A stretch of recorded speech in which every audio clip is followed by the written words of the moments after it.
Sur le front de l'entrepreneuriat, il se passe vraiment quelque chose en France. Pour le comprendre, commençons par disséquer les chiffres de création d'entreprises depuis 15 ans. De 2000 à 2002, le nombre de créations est faible et stable, autour de 215 000 unités par an. Et puis à partir de 2003, il grimpe de façon brutale, et ce jusqu'en 2007. La barre des 300 000 entreprises nouvelles est alors franchie. C'est un coup d'accélérateur impressionnant, plus 52% par rapport à 2002. Alors comment l'expliquer? Eh bien, il faut rappeler qu'un train de mesure a été pris pour favoriser le goût d'entreprendre. Alors certes, il s'agit surtout à l'époque d'inciter les chômeurs à créer leur propre poste, avec notamment le plan d'aide au retour à l'emploi et les deux lois Dutreil de 2003 à 2005. Les chiffres sont implacables, 40% des entreprises créées en 2007 le sont par des chômeurs. Il s'agit donc bien sûr d'une immense majorité d'entreprises individuelles sans salariés, c'est le cas de 87% des créations. Mais à y regarder de plus près, on voit que le virus de l'entrepreneuriat commence à se propager. Et du côté des pouvoirs publics, il y a une multiplication des mesures d'incitation financière et de simplification administrative et juridique. Il y a aussi une mesure symbolique, mais à très fort effet psychologique. On peut désormais créer sa société avec un seul euro.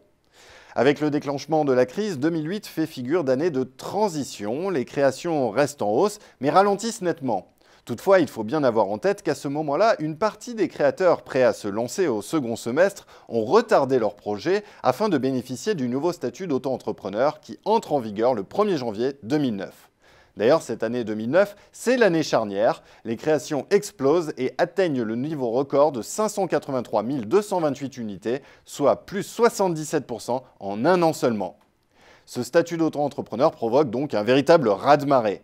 Grâce à des formalités de création allégées, des conditions d'exercice avantageuses, des possibilités de cumul avec une autre activité ou encore un allègement de la fiscalité, tout cela forme un cocktail explosif, tant et si bien qu'en 2009, un créateur sur deux est un auto-entrepreneur.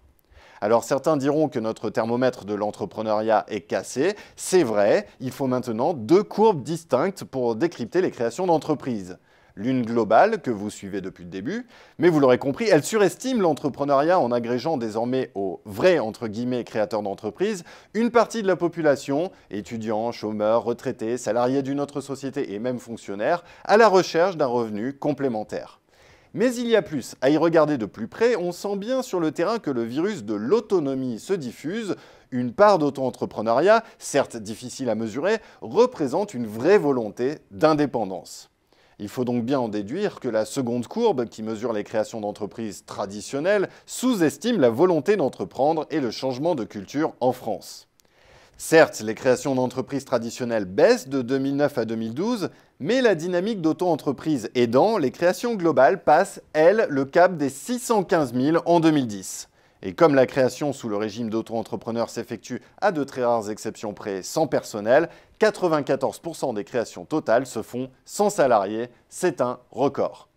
Mais ce qui importe réellement, c'est la tendance de fond. L'auto-entrepreneuriat se stabilise à un régime de croisière qui ne concerne pas seulement les revenus d'appoint, mais une vraie volonté de se lancer. D'ailleurs, les créations globales campent autour des 550 000 par an. Toutefois, à partir de 2013, changement de décor. Les vraies créations d'entreprises repartent à la hausse. Elles devraient représenter en 2015 plus d'une entreprise nouvelle sur deux. C'est une première depuis 2009. Alors, si l'appareil statistique peine à mesurer le phénomène, les signaux empiriques de terrain, tout comme les analyses sectorielles de Xerfi, le confirment. Accélérateurs, incubateurs, espaces de coworking, les jeunes pousses prolifèrent à Paris comme en province.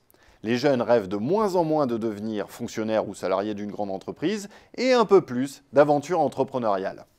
Vous voulez un indice? Les filières entrepreneuriales des grandes écoles débordent de candidats et le nombre de ceux qui se jettent à l'eau dès la sortie augmente chaque année.